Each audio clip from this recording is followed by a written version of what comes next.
क्या मोदी सरकार के एक राजनीतिक आदेश ने भारतीय वायुसेना के पंख कतर दिए? 7 मई 2025 की रात ऑपरेशन सिंदूर के दौरान भारत ने पाकिस्तान और पीओके में आतंकियों के ठिकानों पर हमला किया, लेकिन इस मिशन में कुछ ऐसा हुआ जिसने देश को चौंका दिया। भारतीय वायुसेना के कई लड़ाकू विमान गिरा दिए गए और वजह एक ऐसा निर्देश जो दुश्मन की मिलिट्री साइट्स को न छूने का था। कैप्टन शिव कुमार के इंडोनेशिया में बयान और जनरल अनिल चौहान की स्वीकारोक्ति ने इस रहस्य से पर्दा उठा दिया है कि भारत ने राजनीतिक दबाव में रणनीतिक लक्ष्य छोड़ दिया।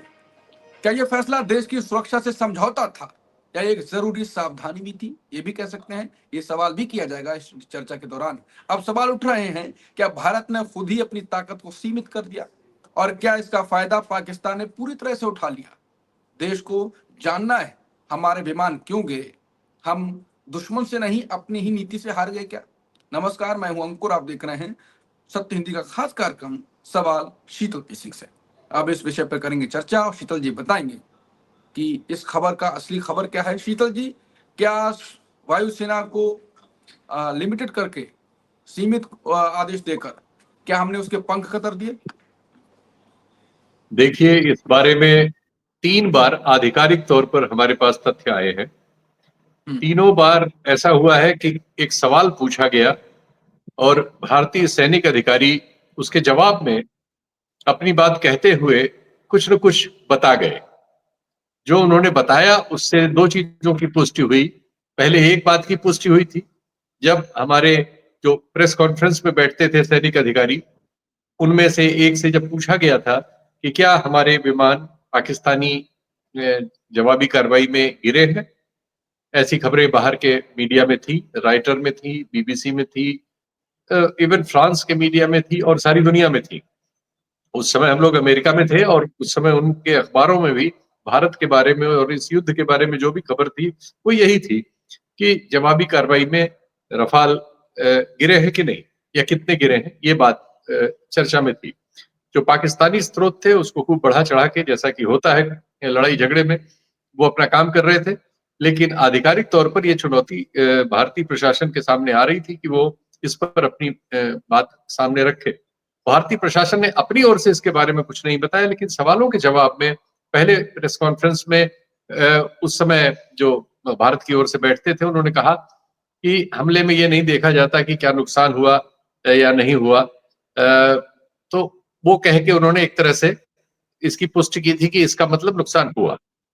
उसके बाद हमारे सीडीएस साहब जो है, जब वो सिंगापुर में थे और सारी दुनिया के वायुसेना और रक्षा के प्रतिनिधि वहां थे, तो ब्लूमबर्ग ने उनसे जब यही सवाल किया इंटरव्यू में, उनके लिए भी मुश्किल था, तो उन्होंने भी स्वीकार किया कि हाँ कुछ गिरे हैं।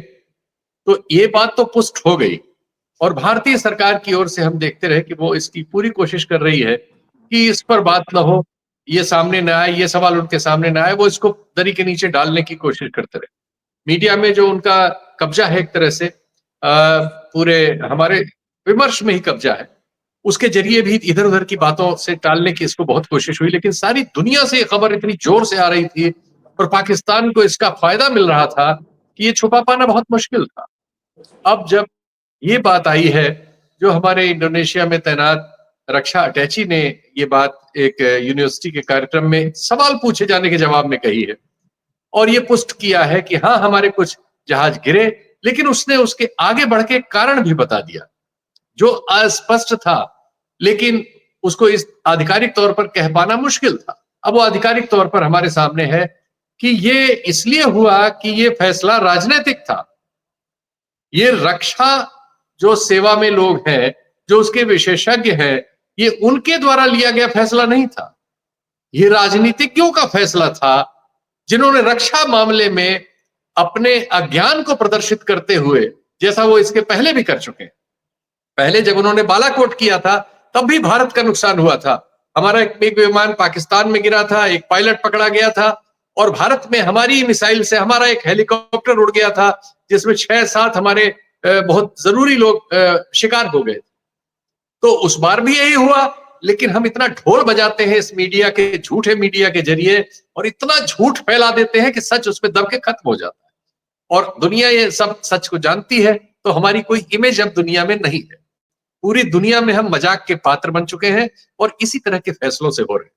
अब इस फैसले से पता लगता है कि आपने आनन फानन में सोशल मीडिया पर जो आपने दुनिया भर का और मीडिया में जो प्रचार कर रखा है कि हम महाबली हैं, हम विश्वगुरु हैं, हम पाकिस्तान को, पिछली सरकारें कमजोर थी, हम बड़े सहजोर हैं, ये जो आपने एक फर्जी इमेज पैदा कर रखी है, इसके चलते आपने बालाकोट में गलती की और फिर गलती की, और आप भविष्य में भी करेंगे, क्योंकि आपका रास्ता देश के हित के लिए नहीं है, अपने निजी और पार्टी के प्रचार के हित में है। तो देश को अगर आप प्रचार के हित में इस्तेमाल करेंगे तो इस तरह के नुकसान करेंगे। और आप चालाक कितने ही बने, वो धीरे धीरे, वो मैं उस फ्रेज को नहीं इस्तेमाल करूंगा, गंदा फ्रेज है, लेकिन इस तरह की चीजें बाहर आ जाती हैं। आज की दुनिया में कोई भी इन चीजों को बहुत देर तक छुपा नहीं सकता, लेकिन हमारे लोग जो नीति निर्धारक है वो समझते हैं कि वो उनसे न कोई योग्य ज्यादा है, न उनसे कोई चतुर ज्यादा है, न उनसे ज्यादा कोई चीजों को मैनोवर कर सकता है। वो चूंकि इस घमंड में उनके जितने फैसले हुए हैं 2014 के बाद, चाहे आर्थिक फैसले रहे हो नोटबंदी के, और चाहे सामरिक फैसले रहे हो, जैसे ये वाला सवाल और बालाकोट का, उसमें सिर्फ भारत का नुकसान हुआ, हमने ये देखा है। इन सभी फैसलों से सिर्फ भारत का नुकसान हो रहा है, भारत की लोकतांत्रिक प्रणाली का नुकसान हो रहा है, और जाहिर है कि ये सब मिलजुल के देश का नुकसान हो रहा है, और देश में सामाजिक विभाजन गहरा गया। सबसे खराब यह है कि इस तरह के राजनयिक फैसलों से हमारे देश में जो समाज है उसमें बहुत तगड़ा बंटवारा हो गया है। इन मुद्दों पर जो देश हित के हैं, जरूरी है, इन पे बातचीत में भी हम बंटवारे को साफ साफ देखते हैं। एक पक्ष बिना किसी तथ्य को जाने एक तरफा समर्थन करने लगता है, झूठ गढ़ने लगता है, और उसमें मीडिया सबसे आगे आगे होता है। और उसके बाद क्या होता है कि समाज में दो तरह की राय आने लगती है। दूसरा सत्य की कोशिश करता है कि कहां से मिले, उसको गलत स्रोतों से पाकिस्तान वगैरह के सत्य मिलते हैं, जो सत्य नहीं होते, उनका अपना प्रचार होता है, वो उसका शिकार हो जाता है। अगर हम अपने देश में अपनी सरकार, अपने मीडिया से सच नहीं पाएंगे तो इधर उधर तलाशेंगे और उसके जाहिर शिकार होंगे। तो हमारे यहां सूचना के तौर पर इस समय पूरी जनता दिग्भ्रमित है। या तो हम पाकिस्तानी प्रचार के शिकार हैं, और या हम अपने सरकारी प्रचार के शिकार हैं, और दोनों झूठ है। सच जानना बहुत मुश्किल है। सच ये है कि ये फैसला राजनीतिक रूप से गलत तरीके से लिया गया, जल्दबाजी में लिया गया, चुनावी कारणों से लिया गया, राजनीतिक फायदा उठाने के लिए लिया गया, और इससे देश का नुकसान कर दिया गया। एक बहुत छोटे देश जो हमसे भूभाग में 1/5 से कम है, अर्थव्यवस्था में तो बहुत ही नीचे है, 1/12 होगा, बहुत ही नीचे है, कोई उसका मतलब नहीं है हमसे ही टुकड़ा अलग हुआ है। हम अगर समझदारी से अपने सारे काम को जैसे करने की पहले कोशिशें हुई हैं, इसके पहले के देश के नेताओं ने कोई वो ना समझे, कमजोर और डरपोक और ये नहीं था, और ये महाबली नहीं है। इसमें प्रधानमंत्री की कुश्ती नहीं होती दूसरे प्रधानमंत्री से, इसमें देश की सामरिक ताकत की परीक्षा होती है, जिसकी आखिरी चीज है वो युद्ध। एकदम हमेशा सभ्य समाज इसी तर्क पर आता है, आखिर में युद्ध आखिरी चीज है, अंत में आपको बात ही करनी पड़ती है। इसमें भी तो यही हुआ, अमेरिका के डांटने से आप विड्रॉ हो गए। क्या है, आप मजाक के पात्र बने हुए सारी दुनिया। आप पहले आपने ये कहा कि हम साहब उनके उन ठिकानों पर नहीं, सैनिक ठिकानों पर हमला नहीं करेंगे, आतंकवादी ठिकानों पर करेंगे। अगर कल हमारे खिलाफ कनाडा में एक केस है, हमारे खिलाफ अमेरिका में एक केस है, ये केस जो है इस बारे में है कि हमने उनके देश की सीमा में कोई ऐसी कार्रवाई की जिसको आपराधिक कहा जाता है, हिंसक कार्रवाई थी, एक जगह तो एक व्यक्ति के मारने की। इसके जवाब में कनाडा अगर भारत में कहे कि हम आतंकवादी ठिकाने पर, जिसको वो गलत समझता है, हमला करेगा, तो भारत क्या करेगा? भारत कनाडा को हमला करने देगा? तो ये आपने क्या सोच लिया? पाकिस्तान पे आप हमला करेंगे, पाकिस्तान हलवा है कि आप खा जाएंगे? आप इजराइल है, वो फिलिस्तीन है क्या? भाई ये बात समझिए ठंडे दिमाग से। जो हमारे देश के सैनिक नेतृत्व में काम कर चुके गंभीर लोग हैं, वो नहीं जो टेलीविजन पे हल्ला मचाने के लिए आते हैं और 5,000-6,000 रुपए का पैकेज लेके इधर से उधर शो बनाते हैं और राज्यपाल बनना चाहते हैं, या कुछ मलाईदार पद लेना चाहते हैं, या संगठनों में कुछ फायदा लेना, उनको छोड़ दीजिए। या दिमागी तौर पर रिटायर्ड है, हिंदू मुस्लिम बाइनरी पे चलते हैं, जो सैनिक अधिकारी जिम्मेदार है, जो आते हैं और गंभीर बात करते हैं, उनकी बात सुनिए ना। युद्ध आखिरी चीज है, छोटा हो बड़ा देश हो। चीन का तो आप नाम भी नहीं लेते, गलवा के बारे में आप बोल नहीं सकते। ट्रंप आपको रोज कह रहे हैं कि हमने समझौता कराया, आपके मुंह में जबान नहीं है। तो ताकतवर के आगे आप भीगी बिल्ली बने रहेंगे और अपने से जिसको कमजोर समझते हैं उसके लिए ऐसे फैसले लेंगे, और नतीजा क्या होगा, उस कमजोर से भी आप अपना नुकसान करके चले आए, और इसको आप अपनी योग्यता बता रहे हैं।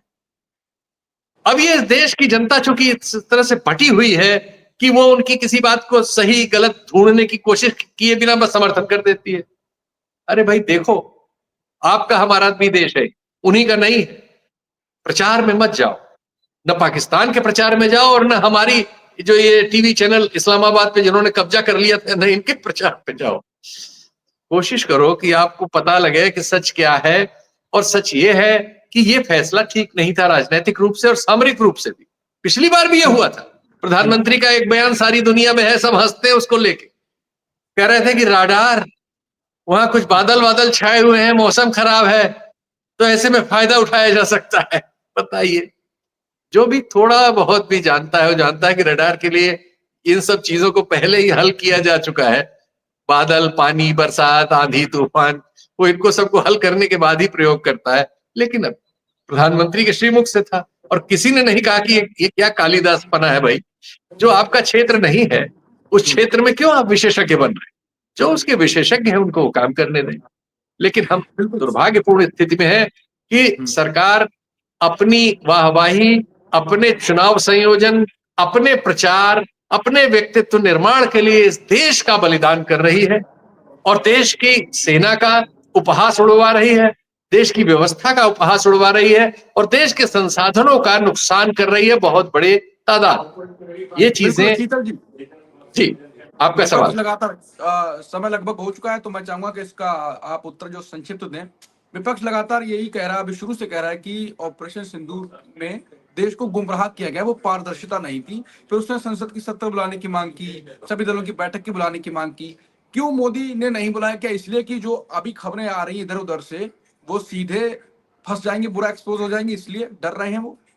और इसमें कोई शक नहीं है। और क्या है इसका उत्तर? लोकतंत्र में बातचीत जरूरी चीज होती है, और अगर आप चालाकी से सिस्टम पे अपने कब्जे से बातचीत के हर रास्ते को बंद किया करेंगे और अपने प्रचार तंत्र के जरिए सबको जबरदस्ती मनवाएंगे जो आप चाहेंगे, तो इससे विद्रूप पैदा होगा। और इस समय हमारे लोकतंत्र में विद्रूप पैदा हो रहा है, और इसको हम नहीं, दुनिया में लोकतंत्र का परीक्षण करने वाली, रेटिंग करने वाली हर एजेंसी नोट कर रही है।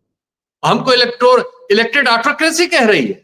लेकिन अब चूंकि हमारे यहाँ समाज के एक बहुत बड़े हिस्से को आप मूर्ख बनाने में सफल है, सूचनाओं से वंचित करने में सफल है, गलत सूचनाओं से उनके दिमाग को भरने में सफल है, आप सोचते हैं ये सफलता आपके साथ जारी रहेगी, तो आप जारी रहिए, इस देश का नुकसान करते रहिए। आज नहीं तो कल लोगों को समझ में आएगा। बिल्कुल, तो यहीं पे शो को खत्म करते हैं। वो मोदी जी जो ऑपरेशन सिंदूर को गली गली और पार्टी भुनाने की कोशिश कर रही थी, रैलियां निकाल रहे थे, मैं इसमें वो बता दूं, कल मैं मुरादाबाद में था और मैंने देखा कि कई जगह चौक चौराहों पे ऑपरेशन सिंदूर की सफलता के बैनर, पोस्टर बड़े बड़े लगे हुए हैं, मोदी जी को वो मिलिट्री अटायर में। अब बताइए, कोई नेता मिलिट्री अटायर पहन ले तो वो मिलिट्री मैन हो जाता है, लेकिन वो मोदी जी को दिखाया हुआ है हेलमेट वेलमेट लिए, गोया मोदी जी लड़के आए हैं पाकिस्तान को अभी हरा के आए हैं कब्जा करके इस्लामाबाद पे। तो ये प्रचार हो रहा है। ये दरअसल यही दुर्भाग्य है कि रियल काम की जगह प्रचारात्मक काम पे बहुत जोर है, और सब जगह पूरे देश में वो पोस्टर बैनर लगे हुए हैं। 65,000 पेट्रोल पंपों पे मिलिट्री अटायर में मोदी जी विद्यमान। बिल्कुल, तो यही मैं कह रहा था कि प्रचार में ज्यादा ध्यान दिया गया, और इसीलिए उसको विपक्ष ने जो कहा वो नहीं किया गया, और केवल प्रचार ही प्रचार किया गया। हालांकि खबरें लगातार, कोई सीडीएस कहता है, कोई कैप्टन शिव कुमार कहते हैं, लगातार खबरें तो आ रही हैं, लेकिन वही बात है कि मीडिया को, जैसा कि शीतल जी ने कहा, कि वो अलग धुन में चलती है, कोई दूसरे धुन में चलती है, और वो बात सामने नहीं आ पाती है जो देश की जनता को जरूरी होता है। कुल मिलाकर जो अभी पिछला मैंने शो किया था विदेश नीति पर, वो भी प्रचार तंत्र के कारण विदेश नीति की बात पिट रही है, और हर काम में मोदी जी के जो प्रचार तंत्र है वो उसको खराब ही करते रहा है। कुल मिला के ऐसे ही विषयों पर हमारे साथ हिंदी में चर्चा होती रहती है, वीडियो बनते रहते हैं। तो आप, अगर आप नए नए आए हैं और आपने, हो सकता है आप पुराने हो, सब्सक्राइब करना भूल गए हो, तो सब्सक्राइब करिए, और नोटिफिकेशन का बेल आइकॉन दबाएं तो नोटिफिकेशन पाएं। और उसके बाद सत्य हिंदी का एक ऐप भी है, उसे भी डाउनलोड करें। तो सीधे ऐप पर जाएं और खबरें पढ़ें और वीडियो देखें। नमस्कार।